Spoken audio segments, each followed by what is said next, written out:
నేనైతే ఫస్ట్ ఒక వివక్షత అనేది మనం ఎదుర్కొంటామని మనం ఫస్ట్ పెట్టేసుకోవాలి. మనం ఎప్పుడైతే మారతామో అప్పుడు ఫ్యామిలీ లైఫ్ని, పర్సనల్ లైఫ్ని ప్రతి ఒక్కటి సాక్రిఫైస్ చేయాలి. ఇంకా ట్రాన్స్ కమ్యూనిటీతోనే బ్రతకాలి. అది మైండ్లో పెట్టుకోవాలి. ఇంకొకటి, డబ్బు కోసం అయితే మేము అసలు ఆ మైండ్ సెట్తో రాము. మేము నార్మల్గా ఒక అమ్మాయిగా మారాలి, మేము ఇది అని తెలుసుకుని అందరినీ దూరం చేసుకుని కమ్యూనిటీలో రావడము, గ్యాదర్ అవడము. తర్వాత ఇంకా యాజ్ యూజువల్ ఇంకా అందరూ వదిలేసిన తర్వాత మన దగ్గర ఏముంటది, భిక్షాటన చేసుకోవాలి. ఫస్ట్ భిక్షాటన తర్వాత మీకు ఇంకా ఆప్షనల్గా అన్నీ ఇస్తారు. సెక్స్ వర్క్ ఇలా అన్నీ ఉంటాయి.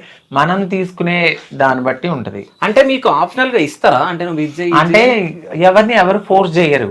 నాన్న మనకుండే వృత్తులు ఇవి, మనం ఇవి తప్ప మనం ఏమి చేయలేం. మీ ఇష్టం, మీరు చేయగలను, మీరు ఉండగలను. మేము అమ్మాయిగా మారాలి అనుకుంటే మనకి ఈ ఆప్షన్సే ఉన్నాయి. లేదు మేము లైఫ్లో జాబ్ చేసుకుని బ్రతకాలనుకుంటే మీ ఇష్టం అని చెప్తారు. ఓకే. సో ఎవరికి నచ్చింది వాళ్ళు చేసుకుంటారు. నేను బెగ్గింగ్కే వెళ్ళాను. అంటే మీ దాంట్లో బెగ్గింగ్ వెళ్ళే వాళ్ళు బెగ్గింగ్కి వెళ్తారు, సెక్స్ వర్క్ వెళ్ళే వాళ్ళు సెక్స్ వర్క్ వెళ్తారు. ఇంకేముంటాయి వర్క్ సార్? షాప్ ఓపెనింగ్స్ ఈ మూడు. ఇంకేమైనా ఉంటాయా? అంతే. సో అంటే మీలో చాలా మంది ఎడ్యుకేటెడ్ పర్సన్స్ ఉన్నారు, చాలా మంది కదా. సో వాళ్ళని ఎప్పుడైనా మీరు అప్రోచ్ అయినప్పుడు ఏం చెప్తారు వాళ్ళు మీకు? అంటే సెక్స్ వర్క్ అది వద్దు అని చెప్పారా? లేదు, యాక్చువల్లీ MBA అయిపోయింది కాబట్టి నాతో ఏం చెప్పారంటే, జాబ్కి నేను ట్రై చేశా. ఇక్కడ గచ్చిబౌలిలో అప్పట్లో లేడీస్కి సంబంధించి జాబ్స్ గురించి అని చెప్పి ట్రాన్స్ కూడా తీసుకున్నారంటే కొన్ని ఇంటర్వ్యూస్ అటెండ్ అయ్యాము. ఆ జీతం వచ్చి 7,000 అట్లా ఉంటది. ఆ 7,000కి నేను ఎలా బ్రతకాలి? ఇప్పుడు ఒక ఫ్యామిలీతో కలిసి ఉండే నేనైతే ఆ 7,000కి నేను బ్రతకగలను. ఆ 7,000లో నేను బ్రతకలేను. నేను ఇటు సర్జరీలు చేయించుకోవాలి, ట్రీట్మెంట్స్ తీసుకోవాలి, హార్మోన్స్ తీసుకోవాలి, థెరపీస్ తీసుకోవాలి, అన్నీ ఉంటాయి మాకు. ఇవన్నిటి మీద 7,000కి నాకు అవ్వదు కదా. రెంట్ ఎక్కడ కట్టుకోవాలి? నేను ఈ వర్షంలో వెళ్తానంటే ఆ 7,000కి ఎక్కడ రెంట్కి ఇస్తారు? ఇంక నేనేం చెయ్యాలి? ఆప్షనల్గా నాకు అవ్వద్దు. సో నేను బెగ్గింగ్కి వెళ్తాను, నేను ఎంతో కొంత తెచ్చుకుంటాను. అలా నేను బెగ్గింగ్కి అయితే మాకు ఫస్ట్ ఆఫ్ ఆల్ అన్ని డోర్లు మూసేసుకున్న తర్వాత ఈ వేనే మేము వెళ్తాం. కావాలని అయితే ఆ వేకి అసలు వెళ్ళాలనుకోం. అంటే మీరు అబ్బాయి నుంచి అమ్మాయిగా చేంజ్ అయిన తర్వాత చాలా ట్రీట్మెంట్ ఉంటుందా? ఓకే. అసలు ఏమేమి ట్రీట్మెంట్ ఉంటుంది? ఇప్పుడు మీరు హార్మోన్స్ తీసుకోవాలి. తర్వాత కొంతమంది గైడ్ లైన్స్ లేని వాళ్ళు ఫస్ట్ సర్జరీకి వెళ్ళాలి. సర్జరీకి వెళ్ళాలంటే ఇంత అమౌంట్ అని ఉంటుంది. చిన్న అమౌంట్ నుంచి పెద్ద అమౌంట్ ఉంటుంది. 2 lakhsలో అయ్యేది ఉంటుంది, 5 lakhsలో ఉంది, 10 lakhs కూడా ఉంది. సో ఇవన్నీ అమౌంట్స్ కావాలి కదా మనకి. ఆ సర్జరీ అవ్వాలి. దాని తర్వాత బ్రెస్ట్ ఇంప్లాంటేషన్, అది ఆ సర్జరీస్ ఉంటాయి. ఇంకా మనకు కావాలంటే లేజర్ ట్రీట్మెంట్స్ అని, బాడీ షేపింగ్ అని, అన్నిటికీ ఒక్కొక్క సర్జరీ ఉంటుంది. ఓకే. సో మీ ఖర్చు అంతా ఎవరు భరించారు? రాజు గారా? లేదు, తనే మొత్తం. ఆయన నా లైఫ్ లోకి రాకముందే, నేను అన్ని అయిన తర్వాతే ఆయన నాకు లైఫ్ లోకి వచ్చారు. దాని తర్వాత అసలు మీకు ఎప్పుడు మనీ పెట్టలేరా హాస్పిటల్కి? ఇంకేముంటాయి? ఇంకేం లేదే. పెళ్లి తర్వాత ఏం చేసుకోవాలి ఇంకా? ఓకే. ఆయన రాకముందే నేను అన్ని నాకేమేమి అవసరం అన్ని చేయించేసుకున్నాకనే ఆయన నా లైఫ్ లో చూసా అప్పుడు. ఓకే. అంటే ఇప్పుడు సర్జరీ చేయించుకున్న తర్వాత పెళ్లి తర్వాత ఏమైనా ప్రాబ్లమ్స్ వచ్చినాయా మీకు? రాలేదండి. ఓకే. అంటే వస్తాయా ఎవరికన్నా? ఓకే. అలా వచ్చి చనిపోయిన వాళ్ళు కూడా రావచ్చు. అది లైఫ్ స్పాన్ ఏంటంటే ఇన్ని సర్జరీలు అయితే బాడీ తట్టుకోలేదు కదా.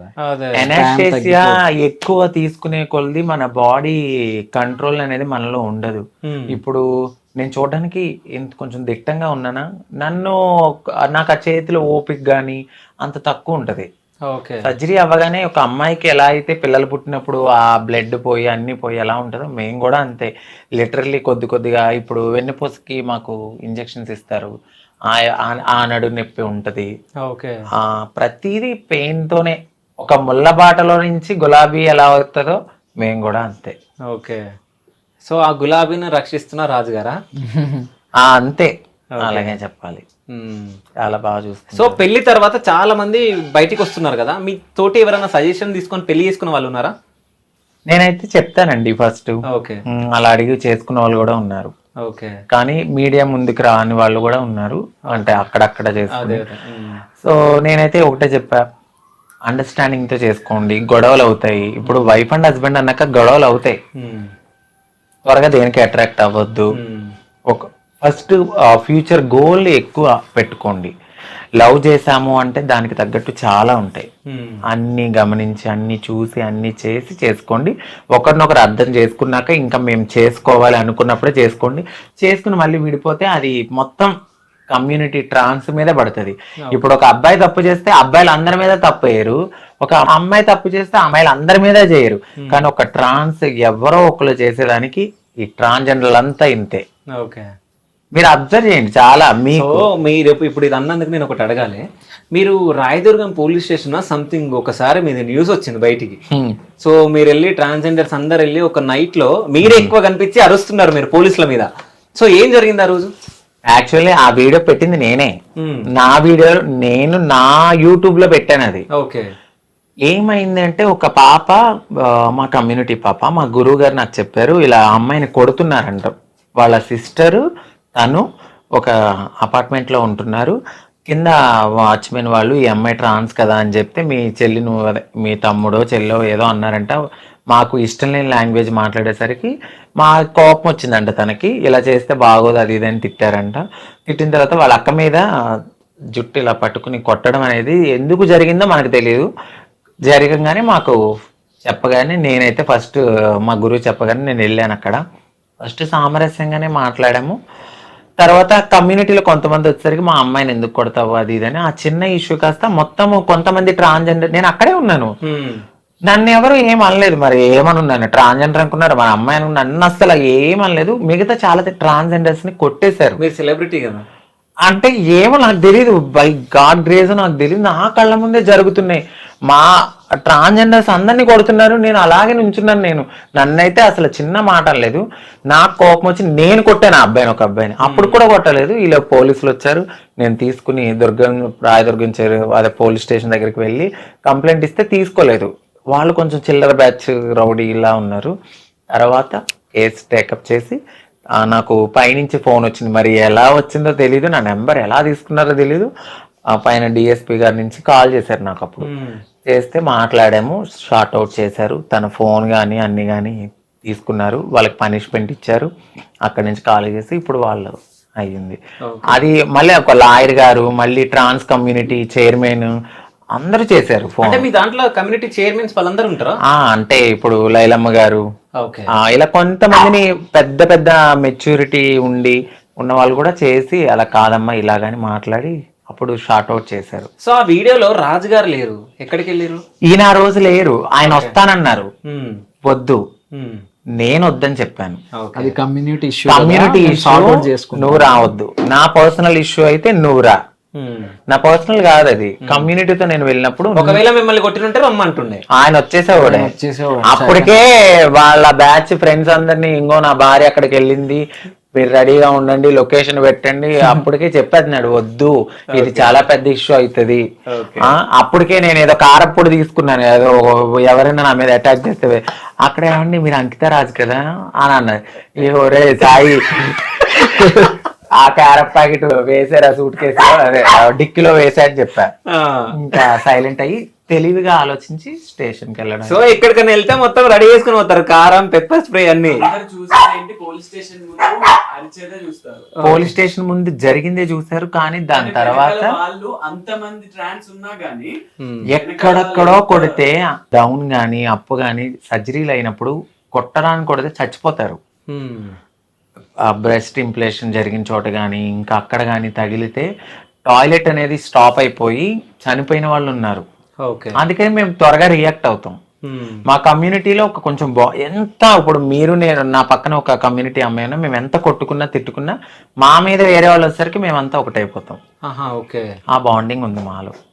అందుకని మీడియా పోలీసులు కొంచెం జాగ్రత్తగా మాట్లాడతారు. ఓకే, మీడియా పోలీసులు జాగ్రత్తగా మాట్లాడతారు, లేకుంటే వాళ్ళ మీద దాడి చేస్తారా? మేము చెయ్యం, వాళ్ళు చేసే దాన్ని బట్టి ఉంటుంది. ఓకే, అంటే కాదు మీడియా జనాల కోసం పనిచేస్తుంది తెలుసా? అంటే మీడియా ఇట్స్ మీన్స్ అందరూ అన్ని అనట్లేదు, కొంతమంది కంటెంట్ కోసం కొంతమంది ఉంటారు. ఓవర్ ఇదే పనిగా అంటే ఇప్పుడు పర్సనల్ లైఫ్ లో ఇంటర్ఫియర్ అవ్వాల్సింది ఎక్కువ ఏముంటది చెప్పండి. మీరే చేశారు, మీరే ఇప్పుడు మీరు ఇంటర్వ్యూలో అడుగుతున్నారు, ఉంటారు కొంతమంది. ఇప్పుడు సారీ అంటే మీడియా అంటే అది వేరేగా వెళ్ళిపోయినట్టుంది, పెట్టద్దండి. పెడతాం మేము. చెప్పండి. యాక్చువల్లీ మీడియా కొన్ని నేను చూసాను, చాలా వల్గర్ గా అడగడం నేను చూసాను నా ట్రాన్స్ కమ్యూనిటీలో. నాకు అలాంటి బూతులుగా మాట్లాడే మీడియాకి నేను వెళ్ళను. కొన్ని మీ ఛానల్ చూడరా, చాలా ఛానల్స్ లో అడగలాని కూడా అడిగితే మేము మనుషులమే, పొట్టకుటి కోసం 1000 లక్షలు చేసుకునే వాళ్ళు కూడా ఉంటారేమో, కానీ దాన్ని పబ్లిక్ లో పెట్టి అది ఎక్కడో తీసుకెళ్లాలనుకోవడం నాకు తెలిసినంత వరకు కరెక్ట్ కాదు. ఓకే, పోనీ అలా నువ్వు పెట్టేటప్పుడు మరి ఒక 30,000 పెట్టి జీతం ఇప్పి చేసుకుంటారేమో కదా. మీరు ఎప్పుడైనా జాబ్ చేయాలని చెప్పేసి నేను అనుకున్నానండి, ఓకే అనుకున్నాను. బట్ అనుకోకుండానే నా లైఫ్ ఎటు టర్న్ అయ్యి అటు తిరిగి ఇటు తిరిగి బై లక్కో మరి ఏమో తెలీదు, మంచి హస్బెండ్ దొరికిండు. దొరికాడు. సో మీ ఫ్యామిలీ ఎప్పుడన్నా కలిసి ఎక్కడికైనా టూర్ వెళ్ళారా? ఇంకా లేదు. మా అమ్మగారు మా అత్తయ్య గారు మాట్లాడుకుంటారు, మాట్లాడతారు కానీ టూర్లు. వీళ్ళు ఉండేది వైజాగ్ దగ్గర సోంపేట అటు లోపల, మేము ఉండేది విజయవాడ దగ్గర ఏలూరు. ఓకే, సోంపేట ఏలూరు అంటే చాలా కలుసుకోవడం గృహప్రవేశానికి అవుతుంది. ఇప్పుడు గృహప్రవేశానికి కలుసుకుంటాం. ఓకే, అయితే మిమ్మల్ని ఒకటి అడగాలి. ఇప్పుడు మీరు వీళ్ళు కడుతురా మీ ఇల్లు కడుతురా? మేము కట్టుకుంటున్నాం. ఓకే, మీరు కట్టుకుంటున్నారా లేకుంటే మీ అమ్మగారు కట్టిస్తురా? మేము అంటే మా అమ్మగారు. ఓకే, అంతే కదా, మా అమ్మగారు ఉన్నంత వరకు అందులోనే ఉంటారు కదా. ఓకే, మరి మీకు మీ ఇంట్లో వాళ్ళు తిట్టలేరా మిమ్మల్ని మన కట్టకుండా వాళ్ళ కడుతున్నావు అని? నేను కట్టలేదు, క్లియర్ అండ్ కట్ గా చెప్తాను. ఓకే, ప్రతి రూపాయి ఆ ఇంట్లో ఉండే ప్రతి రూపాయి తందే. ఓకే, అందులో ఎవరు ఇన్వాల్వ్మెంట్ లేదు. అది కూడా మా అత్తయ్య కోసం అని కట్టిస్తుంది. తను ఉన్న రోజులు కొంచెం రాయల్ గా ఉండాలి, సుఖంగా ఉండాలి తను ఉన్న రోజులు అని చెప్పేసి కట్టిస్తుంది. అందులో ఉండే ప్రతి రూపాయి తందే, ఎవరిది లేదు. అయితే ఇప్పుడు ఆపరేషన్ లేకుండానే మోకాళ్లకు ప్లాస్మా ట్రీట్మెంట్, మీ ఆర్థోపెడిక్ సమస్యలన్నిటికీ రోబోటిక్ టెక్నాలజీ ద్వారా తక్కువ ఖర్చుతో శాశ్వత పరిష్కారం, ఫ్రీ కన్సల్టేషన్, ప్రతి ట్రీట్మెంట్ పై 20% డిస్కౌంట్. ఈ ఆఫర్ కొద్ది రోజులు మాత్రమే, త్వరపడండి. V9 hospitals 9281465842.